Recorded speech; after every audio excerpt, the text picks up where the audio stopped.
as I said, it's not perfect. For me, I wish it was just a little bit more rocket for me, so I could feel a little bit more propulsion through the shoe, but apart from that, so testing's complete and the scores are in, and this is the full review of the Nike Vaporfly 4. But before we get into it, a big shout out to my #1 running store, the Running Company at Geelong. I've got a link to their website in the description. Make sure you go check out that and check out all their running gear. And also guys, if you want to support this channel, make sure you hit that subscribe button. And with the specs, a neutral road racing shoe here, and you're going to be able to pick it up in Australia for an increased price, so $360 now and $260 in the US. Now in the weight, crazy light package here, so 162 grams or 5.7 ounces. Now that's in my size, this US 8.5. Now in the stack, reduced stack as well, however I don't think it's that noticeable. 35 in the rear, 29 in the front, and that's going to give us a 6mm drop.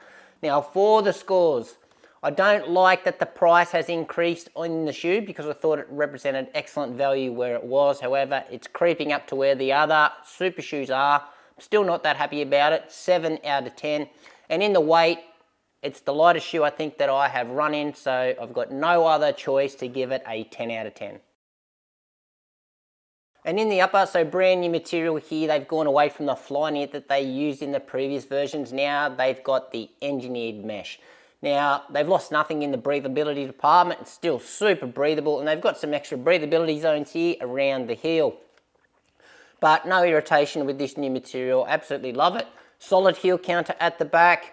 No padding around the heel collar, but it's finished off with this suede type material. That may irritate some runners. The only padding they've got in this shoe is that internal heel pad that the Vaporfly has had on all its models. A little bit of padding on the tongue as well. Now our tongue is mainly meshed. It's got a little bit of that suede material up the top, and we've still got that wing fit at the top of the Vaporfly, but it's not as long as it used to be. I haven't had any issues with this tongue going left to right because it isn't gusseted. Now with our lacing system, reinforced eyelets either side, pretty standard, no internal straps or anything like that. Brand new shoelaces. They've gone away from those big notched laces that they used to have, which I absolutely loved and there was nothing wrong with. However, they've improved these laces. They've shrunk those little notches down, and now they've got a little bit of flex in these shoelaces, and it does a great job of cinching the foot up. So you can get a great lockdown here, especially through the middle. However, where it does let itself down, this shoe is in the lockdown in the heel, so a little bit of heel slippage in this shoe. You do have to play around with it a little bit. You can do the runner's not in it, and you can sort of fix that issue at the back, but it's an ongoing issue with this shoe just to get it right, especially if you've got some race socks or those thinner socks on. It causes more of an issue with the thinner socks, in my opinion. Now in the fit, true to size in the length, the width, just right as well. It's not overly too wide, it's not overly too baggy in the toe box. I think it's spot on. Build quality, no issues here. This is the proto version, but yeah, no complaints. Stepping comfort, you still get that Zoom X squish when you walk around in the shoe, but it's a race shoe, but overall it's a pretty comfortable fit. And in the scores, well, the only issue is that heel slippage issue. That can be rectified if you're clever with your sock choice and how you lace up. But apart from that, it's good to go. 8.5 out of 10. And in the outsole side, we've got a great update here. So they've got a brand new rubber compound on the bottom. It's a much softer compound than the previous version, and a new tread pattern as well. The new tread pattern actually reminds me of what they used in the V1 and the V2. But this softer compound makes such a difference in the sound of the shoe. So it's much softer. It delivers a smoother ride as well, which I'll go on to later, and it takes nothing away from the grip. Where it is let down though in the performance is probably going to be the durability, but I'm not too concerned about that because it's a race shoe. You're not going to wear this one every day, and I think it's going to hold up for enough races anyway. Some other features on the bottom of the shoe here, exposed foam to the middle, and they've just got some high-wear rubber in the rear of the shoe, so it's a different rubber compound than what they've used here. Big cavity through the bottom of the shoe there, and you can see that exposed fly plate. And for the scores, well, I think they've moved in the right direction here with this new rubber outsole compound. No complaints, 8.5 out of 10. And in the midsole, so no surprises here, using their Zoom X foam, so Nike's premium super foam. 2 layers of that. I believe it has been tweaked, certainly from the previous models, because it definitely does feel different to the touch. It sounds different and it rides a little bit different as well. Now within those two layers of our Zoom X foam, they've got a full length carbon plate, which they call their fly plate. Again, it's been adjusted from the previous model. It's now on a little bit more of an aggressive angle. Starts a little higher in the heel, finishes a little bit lower towards the ground there. But I quite like the new shape of this fly plate. Now rigidity wise, still a pretty stiff shoe. It's a proper carbon plate here, about the same stiffness as the previous model. Geometry wise, again, not too many changes here, some little tweaks. So it's a early stage rocker that isn't too aggressive. So you're not going to stand around in this one and feel like you're tipping forward. Feels more like a natural shoe, especially in comparison to the other super shoes on the market.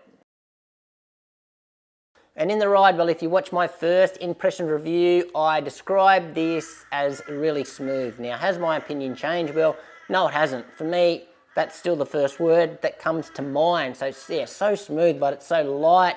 It's so nimble on the foot, you really do feel like you've got nothing on it. Still super responsive and poppy through the forefoot.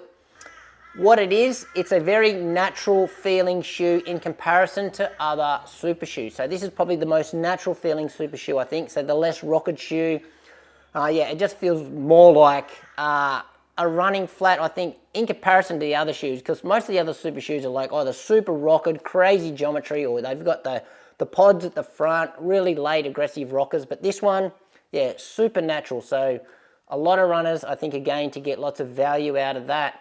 Now, in the heel, I get more softness and bounce in the heel of this version than the previous version, which I quite like.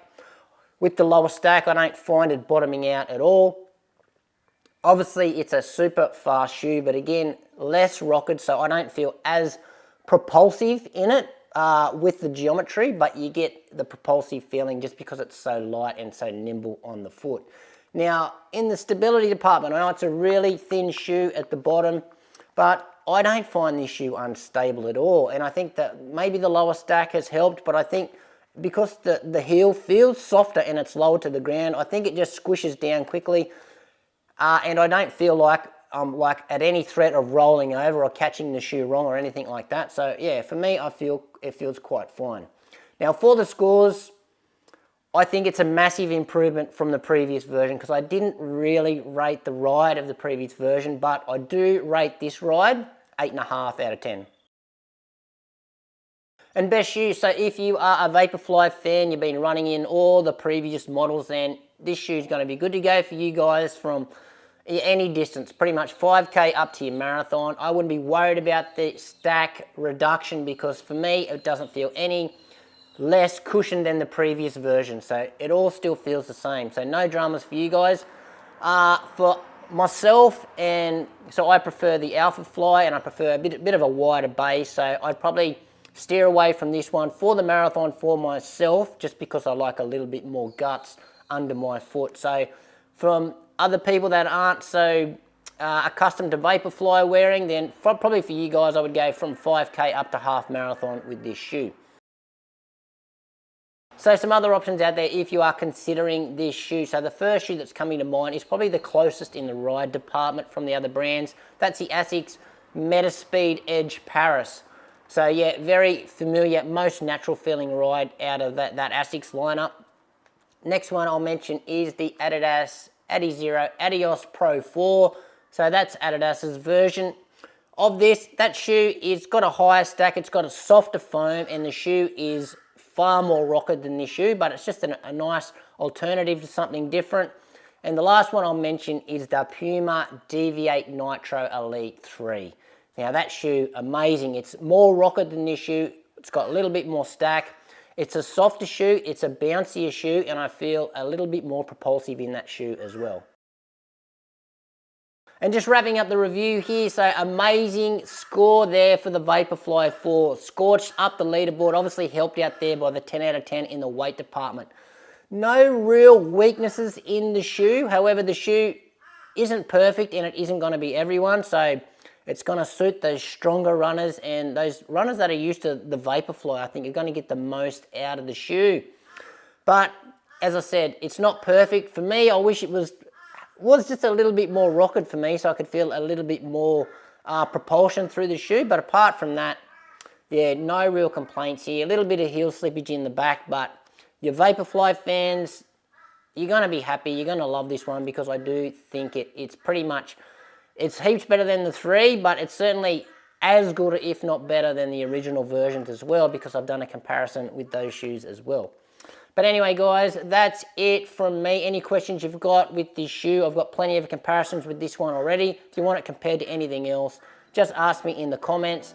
Thanks for watching. Make sure you give this video a like, subscribe to the channel, and we'll see you next time.